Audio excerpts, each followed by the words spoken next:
سونے کے حروف سے شر لکھے ہوئے ہیں، وہ احادیث، وہ آیات جن میں حضور نے خبر دی ہے کہ پوری دنیا پر اللہ کا دین غالب ہوگا۔ ہو نہیں سکتا کہ دنیا ختم ہو جائے اور محمد کا مقصد بیشتر ابھی مکمل نہ ہو، ناممکن۔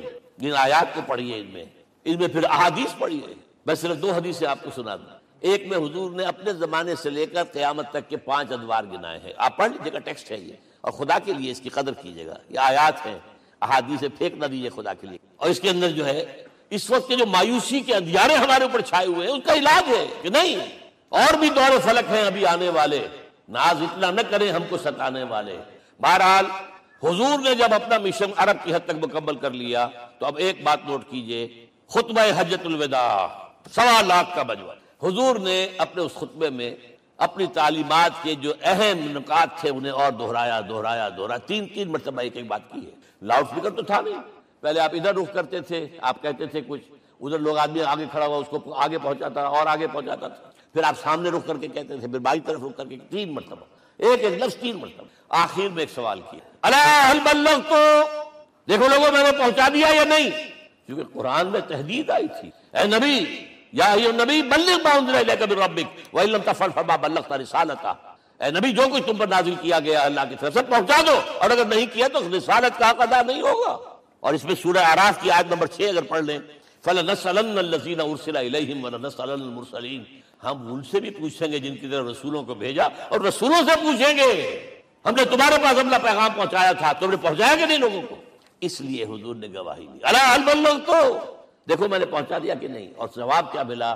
انا نشهد انك قد بلغت رسالتہ واديت الامانۃ ونصحت الامۃ وكشفت الغمۃ، ہم گواہ ہیں حضور آپ نے رسالت کا حق ادا کر دیا، امانت کا حق ادا کر دیا، ہماری خیر خواہی کا حق ادا کر دیا، اور گمراہی کے اندھیرے جو ہے انہیں چھانٹ کر رکھ دیا۔ اب آپ نے آسمان کی طرف نگاہ کی، انگشت شہادت سے وہی 3 مرتبہ، اللہم اشہد اللہم اشہد اللہم اشہد، اللہ تو بھی گواہ ہے، یہ مان رہے۔ یہ ہے سائی آف ریلیف، یہ بوجھ جو میرے کندھے پر آیا تھا، انا سنلقی علیک قولا ثقیلا، یہ اب منتقل ہو گیا، اب امت کو منتقل ہوا۔ لہذا آخری لفظ کیا تھا؟ فَلْيُبَلِّغِ الشَّاهِدُ الْغَائِبَ، اب جو یہاں موجود ہیں ان کا فرض ہے کہ پہنچائیں ان کو جو یہاں نہیں ہے۔ میں صرف تمہارے لیے رسول نہیں، ایک فرد نوع بشر تک دنیا میں جو اس وقت ہے، اور ایک فرد نوع بشر جو آخر تک آئے گا قیامت تک، اس تک قرآن پہنچانا تمہارے ذمہ ہے۔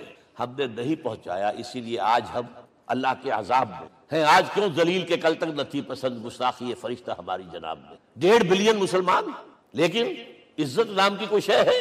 G7 G9 G11 G13 G15 کوئی مسلمان بھی ہے ان میں؟ نہ 3 میں، نہ 13 میں، نہ G7 میں، نہ G15 میں، نہ اتنی بڑی تعداد۔ سیکیورٹی کونسل میں کسی سیٹ کی امید ہے؟ آپ کے وسائل پر ان کا قبضہ ہے، آپ کی ٹیکسیشن کے احکام وہاں سے آ رہے ہیں، ریٹ بڑھاؤ، چینی کے اس کے بڑھاؤ، اور فلاں کے بڑھاؤ، اور بجلی کے بڑھاؤ، اور تیل کے بڑھاؤ، کیا ہو رہا ہے؟ کیوں ذلیل؟ اور نمبر 2، آج دنیا میں خون اگر بہ رہا ہے تو صرف مسلمان کا ہو گیا، مانند آب ارضا مسلمان کا لہو۔ 60 سال سے کشمیر اور فلسطین، پھر درمیان میں صومالیہ، چچنیا، کوسوو، یہ سب بوسنیا، پھر آپ کو معلوم ہے فلپائنز، پھر جو کچھ ہوا افغانستان میں، اور جو کچھ ہوا اب ہو رہا ہے، جو کچھ ہوا عراق میں۔ یہ کیوں ہے؟ We are criminals number 1، we have not done our duty۔ ہم نے قرآن کو اپنا امام نہیں بنایا، دوسروں کے سامنے کیا پیش کریں گے؟ ہمارا اپنا سارا نظام سود کے اوپر مبنی ہے۔ بہرحال پہلا فرض یہ ہے، اب اس کو پہنچاؤ، اور یہاں تک فرمایا بلغوا عنی ولو آیۃ، پہنچاؤ میری جانب سے چاہے ایک ہی آیت، preach on my behalf۔ یہ کام جو ہے جو کہا گیا تھا، واقعہ یہ کہ میں 50 برس سے کر رہا ہوں، یہ آج کی بات نہیں ہے۔ تکمیل اور تدوین فن میں جو بھی حفیظ کا حصہ ہے، نصف صدی کا قصہ ہے، 2-4 برس کی بات نہیں۔ میں میڈیکل کالج کے زمانے سے درس قرآن دے رہا ہوں، جب یہ طلبہ کے اجتماعات کے درمیان درس قرآن ہوتا تھا، جماعت اسلامی کا رکن تھا تو درس قرآن ہوتا تھا، اور اس کے بعد سے میری زندگی کا بیشتر وقت اس میں لگا، بیشتر اور بہتر۔ یہ حضور کا حکم ہے، پہنچاؤ میری جانب سے چاہے ایک ہی آیت۔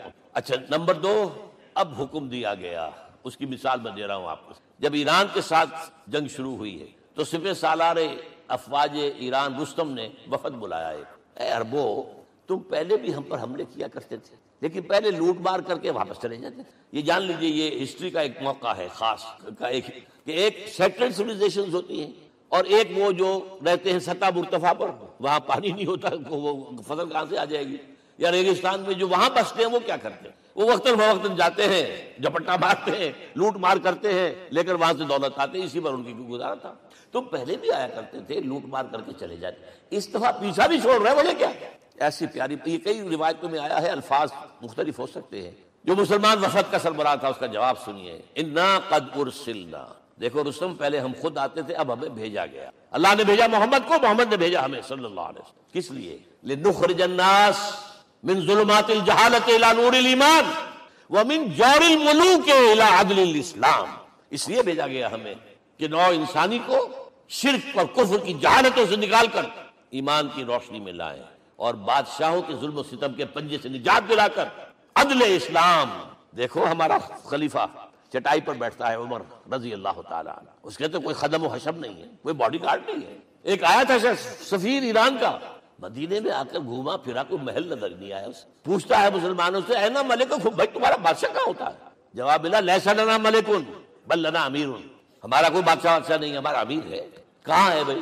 ہمارے بیت المال کے کچھ اونٹ گم ہو گئے تھے کہ بھائی ملے نہیں، ہمارا خلیفہ تلاش کرنے گیا۔ اب اس نے کسی کو لیا ہوگا آئیڈینٹیفائی کر سکے، ڈھونڈ کر جا کر ایک جگہ دیکھا، دھوپ تیز ہو گئی تھی، حضرت عمر تھک گئے تھے، لہذا ایک درخت کے سائے میں اپنے کوڑے کا تکیہ بنا کر لیٹے ہوئے استراحت فرما رہے ہیں، کوئی خادم نہیں، کوئی خدم و حشم نہیں، کوئی باڈی گارڈ نہیں۔ اس وقت وہ کھڑے ہو کر کہتا ہے عمر تم عدل کرتے ہو، تمہیں کوئی خوف نہیں ہے، ہمارے بادشاہ ظلم کرتے ہیں، لوگوں کا خون پیتے ہیں، انہیں ہر وقت ڈر رہتا ہے، انہیں اونچی اونچی فصیلیں چاہیے، انہیں باڈی گارڈ چاہیے، انہیں حفاظتی دستے۔ یہ مثال پیش کی ہے نا، یہ کوئی فیری ٹیلز تو نہیں ہے، یہ تو آج کی تاریخ ہے، 1400 برس پرانی تاریخ ہے بھائی، کوئی پرانی نہیں ہے، کوئی 10,000 سال پرانی بات نہیں۔ اور وہی عمر ہے، انہیں بلایا گیا ہے بیت المقدس، وہاں جو مسلمانوں کا محاصرہ تھا وہ طول کھینچ گیا، فصیل بہت اونچی مضبوط، اور اندر ہر طرح کا رسد بھی موجود ہے، راشن بھی ہے، پانی بھی ہے، عیسائیوں کا قبضہ تھا۔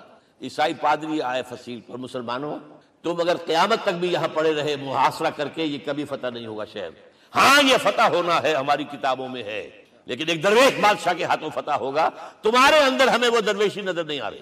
وہ چونکہ کچھ عرصہ ہو گیا تھا، شام میں پہنچ گئے تھے، خربوزے کو دیکھ کے خربوزہ رنگ پکڑتا ہے، اچھا لباس پہننا شروع کر دیا، اور وہاں تھے امین هذه الامہ ابو عبیدہ بن الجراح رضی اللہ تعالی عنہ، یکی عشرہ مبشرہ، ان کا فوراً کلک کیا، یہ درویش بادشاہ مدینے میں بیٹھا ہوا تو ہے، یہاں سے ریکویسٹ کی گئی ہے آپ تشریف لائیے۔ اب 700 میل کا سفر ہے، کوئی ذاتی سفر نہیں، کسی بیٹے کے کنووکیشن میں کے لیے نہیں گئے، کوئی انٹوریج نہیں ہے، کچھ نہیں، ایک اونٹ، ایک خادم، اور اسی اونٹ پر راستے کا راشن، لہذا ایک آدمی بیٹھ سکتا ہے۔ اب ایک منزل خلیفہ اوپر تشریف فرما ہے اور خادم مہار پکڑ کر آگے چل رہا، اگلی منزل خادم اوپر بیٹھا ہے اور خلیفہ مہار پکڑ کے آگے چل رہا۔ جب آخری منزل آئی ہے تو باری ہو گئی اس خادم کی، اس نے ہاتھ جوڑ دیے، خدا کے لیے لوگ دیکھیں گے، مجھے ماریں گے، تمہیں شرم نہیں آئی؟ خلیفۃ المسلمین جو ہے وہ آگے آگے تمہارے چل رہے جو تم براجمان تھے۔ حضرت عمر نے ڈانٹ پلائی، اب دوڑو دوڑو، نہیں باری تمہاری ہے۔ وہ بیٹھا ہوا اوپر، حضرت عمر پنکیل پکڑ کر آ رہے ہیں، اور بیچ میں کہیں کیچڑ آ گیا تھا، جوتیاں بھی ہاتھ میں پکڑی ہوئی ہیں۔ اب وہاں آتے ہی انہیں لے جایا گیا فصیل کے سامنے، انہوں نے اوپر سے اپنی کتابیں دیکھی، ہاں یہی ہے درویش بادشاہ، یہ فتح نہیں ہوا تھا یروشلم، یہ ایک صلح کے طور پر انہوں نے دیا ہے، کھول دیا، آ جاؤ۔ اور انہوں نے شرط رکھوائی تھی کہ کہیں یہاں یہودیوں کو آباد نہیں ہونے دیں گے آپ۔ حضرت عمر نے اتنی رعایت کی تھی یہودیوں کے لیے کہ وہ یہاں آئیں، اپنے مقدس مقامات کی زیارت کر کے جا سکتے ہیں، لیکن یہاں سیٹل نہیں ہو سکتے، اس لیے وعدہ تھا۔ یہ وعدہ جو ہے سلطان عبدالحمید خان تک چلا ہے، بڑی سے بڑی رشوت پیش کی تھی زائنسٹ نے، تمہارے سارے قرضے ہم ختم کر دیں گے، تم جو ہے ہمیں فلسطین میں آباد ہونے کا حق دے دو۔ نہیں، جو معاہدہ عمر کا تھا اس میں کوئی ترمیم نہیں کی۔ یہ مثالیں ہیں جو پی گئی ہیں۔ میں تو کہا کرتا ہوں، جب میں نے پڑھا تھا کہ کرنل جمال عبد الناصر کی بیٹی سائیکل پر جاتی ہے کالج، چون لائی کی بیٹی بھی سائیکل پر کالج جاتی ہے، احساس ہوا تھا عظمت ہے نا، چاہے وہ کسی غیر میں ہو۔ اور واقعہ یہ ہے کہ میں بیان کرنے سے رہ نہیں سکتا، جب میں نے لال بہادر شاستری کے بارے میں سنا، he had no house in the whole of India، یہ تو بھارت کی ڈیموکریسی کا ایک معجزہ ہے۔ A person who doesn't own a house in the whole length and breadth of India and he rose to the position of prime minister۔ ہمارے ہاں کسی میونسپلٹی کا جو ہے ممبر نہیں بن سکتا، اس کی بیوی اپنے گھر میں خود کھانا پکاتی تھی، کوئی ملازم نہیں تھا۔ اور جب ہارٹ اٹیک ہوا ہے تاشقند میں، تو وہ جو مرتے دم بات کی ہے اس نے ماتا جی سے کی ہے، بیوی سے نہیں۔ یہ ہماری مشرقی روایات ہیں، ماں کا۔ لیکن یہ تمام مثالیں جو ہیں، پوری نوع انسانی 10 مرتبہ پیدا ہو کر ختم ہو جائے، حضرت عمر والی مثالیں نہیں لا سکتے۔ رات کو گشت کر رہے ہیں، ایک جگہ سے رونے کی آواز آئی، معلوم ہوا کہ بچے ہیں، بھوکے ہیں، رو رہے ہیں۔ ماں سے پوچھا گیا کیا معاملہ ہے؟ کہ کیا کروں، کچھ نہیں ہے، میں نے یہ آنڈی چڑھا دی ہے، چولہے کے اوپر آگ جلا دی ہے، بچوں سے کہا بھائی کچھ پک رہا ہے، ذرا انتظار کرو، سو جائیں گے، کانپ گئے، ایسے گئے سیدھے بیٹھے۔ آٹے کی بوری اپنے غلام سے کہا میرے کندھے پر رکھ، پہلے چلتا ہوں، نہیں قیامت کے دن تم میرا بوجھ نہیں اٹھا سکو گے، اپنے کندھے پر بوری رکھ کر لائے ہیں، کھانا پکوایا کھلایا بچے۔ اب اگر حضور یہ کہے کہ سید القوم خادم ہوں تو یہ حقیقت تھی کہ نہیں تھی؟ ورنہ اگر یہ مثال نہ آتی تو کہتے جی شاعری تو اچھی ہے، بہت اچھا شعر کہہ دیا، کوئی سردار بھی کبھی خادم ہوا ہے۔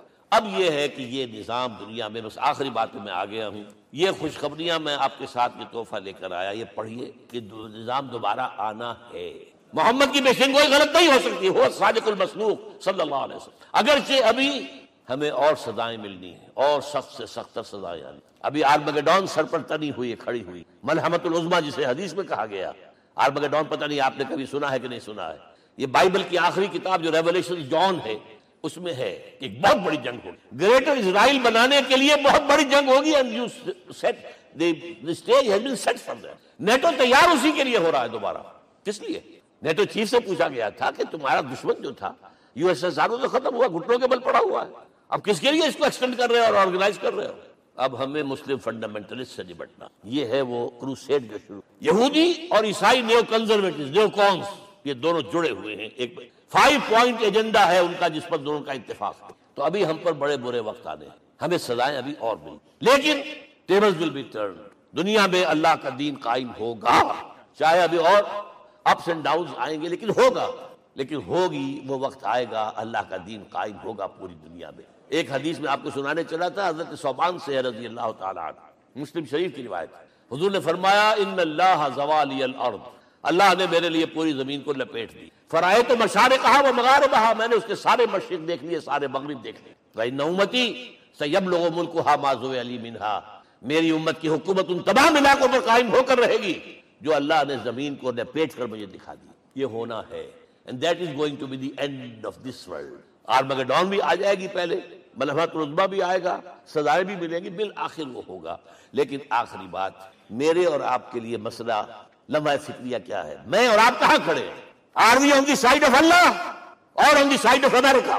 بہرحال یہ تو جو اپس اینڈ ڈاؤنز آنے ہیں، میرے اور آپ میں سے ہر شخص کے سوچنے کی بات یہ تو انقلاب تو آئے گا، حضور کے ذریعے سے آیا، کچھ لوگ حضور کے ساتھی بن گئے، ان کی دنیا بن گئی، آخرت بن گئی، قیامت میں کے بعد جو کچھ ملنا ہے اللہ تعالیٰ روح و ریحان و جنت النعیم، کچھ رہ گئے کہ چاہے سگا چچا تھا محروم رہ گئے، ابو لہب۔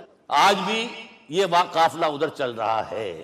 اقبال نے بالکل ٹھیک کہا ہے کہ دنیا کو ہے پھر مار کا روح و بدن پیش، تہذیب نے پھر اپنے درندوں کو ابھارا، اللہ کو پابر دیے مومن پہ بھروسہ، ابلیس کو یورپ کی مشینوں کا سہارا۔